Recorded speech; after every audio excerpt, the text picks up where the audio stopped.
Fantastics.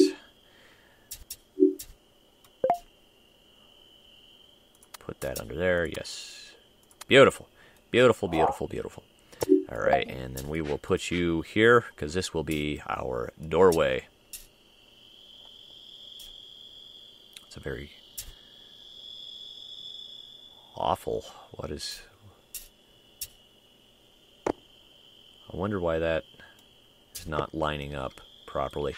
You know what? It's probably best if I leave the doorway out. Ah, there we go. That's what's missing. I knew I wasn't doing something right. Whoops. Okay. Pick a rotational axis, Rikon, and stick with it. There we go. That's still not lining up properly. I have no idea. That is kind of funky. Oh, well, maybe because the door frame actually fits in between these little sections. I don't know. I really can't tell you, because I have no idea what's going on here. Alright, so we're just going to go ahead and cancel that. And we are going to get this gentleman, Plankton, begin construction of our tower, sir. Do we have any more? Yes, we do. Let's bring in... No, we don't have enough to bring in a new buddy. Spawn in another worker drone. And of course, all the resources that you guys are going to be fetching me is going to feed my massive military machine sometime in the future, or even my my empire building machine.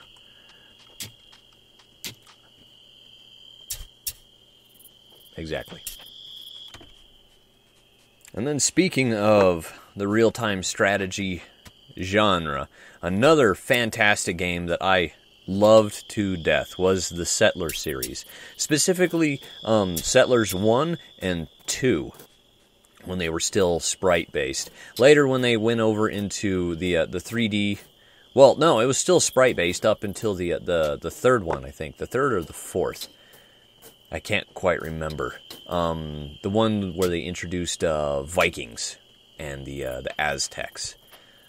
Those were a good set of games. The storyline was kind of rubbish, but overall, there was so much micromanagement in there. You had to build, in order to have a mine working properly, you needed to build a farm which would produce wheat, and then that wheat would have to be taken over to a mill, and you'd have to build all of that, and then from the mill it would be ground into flour, and then you'd have to take it, make sure that it got over to the bakery, and then the baker would bake it, and then a peon would pick it up and carry it all the way up the mountain and give it to the miners, who would in return continue working and producing the coal and the iron and stuff like that. And then certain mines liked certain types of food too.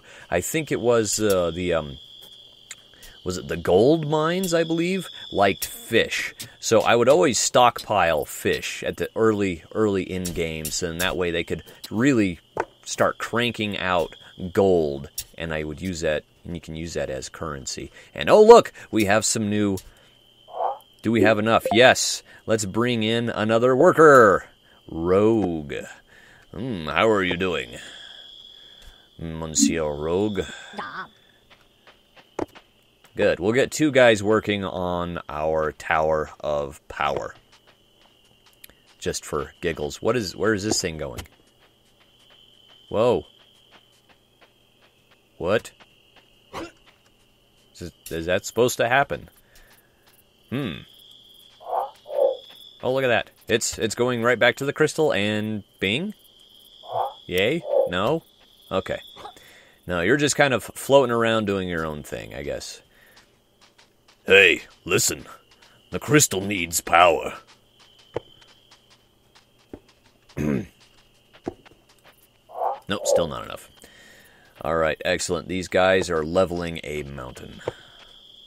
Level the mountain. Oh, looks like we're going to be having a stone surplus here. hopefully in the construction of the Tower of Power here, I've built it so that they can get to all levels of construction without, causing too much of a fuss.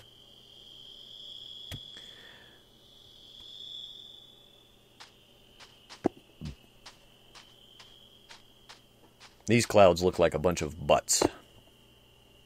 Just pointing that out there. You've probably already come to that conclusion yourself, but...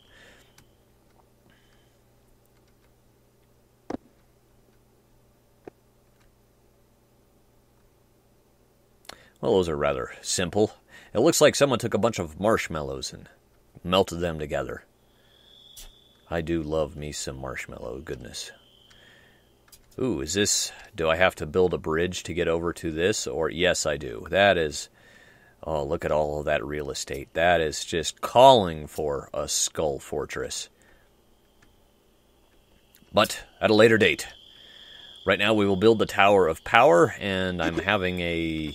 well, I'm going to have a supply issue because these guys have to grab all this stuff and walk way over there.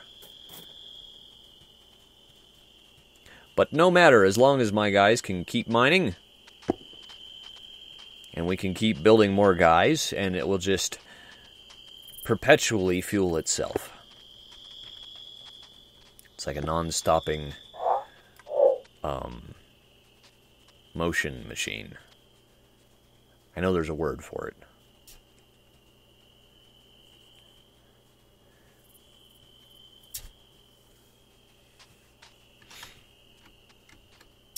Yes.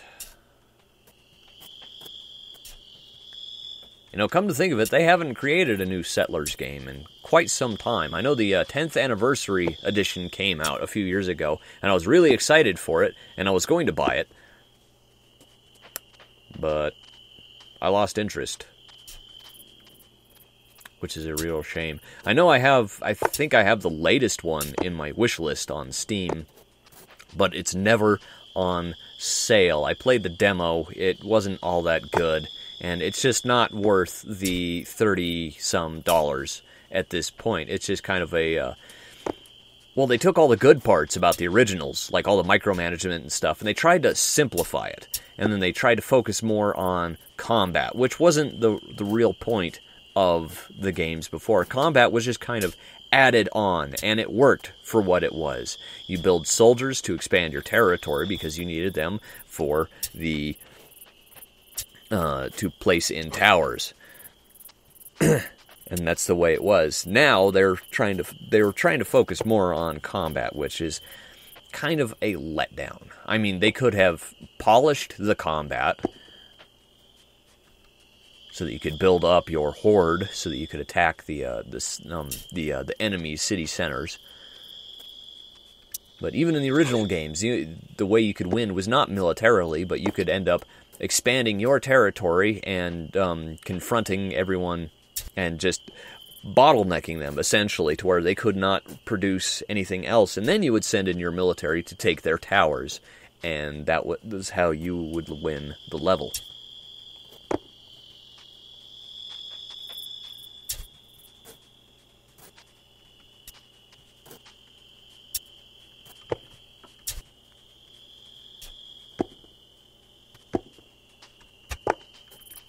I'm running out of things to say.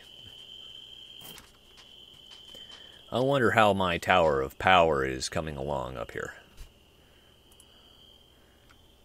Well, it looks good. Looks like we have the foundation placed in. But, like I observed earlier, it is going to go rather slowly because they have to bring the supplies from way, way over here. Oh, looks like we have some more. Oh, I love the lighting effects on these little blue fireflies. Let's bring in another guy, shall we? Oh, it used all three of the fireflies for one Atos. Atos. And that firefly is going off into time and space. Where are you going, little firefly? Well, there's two of them. Are we ready? No. Oh. He's decided that he wants to come back to the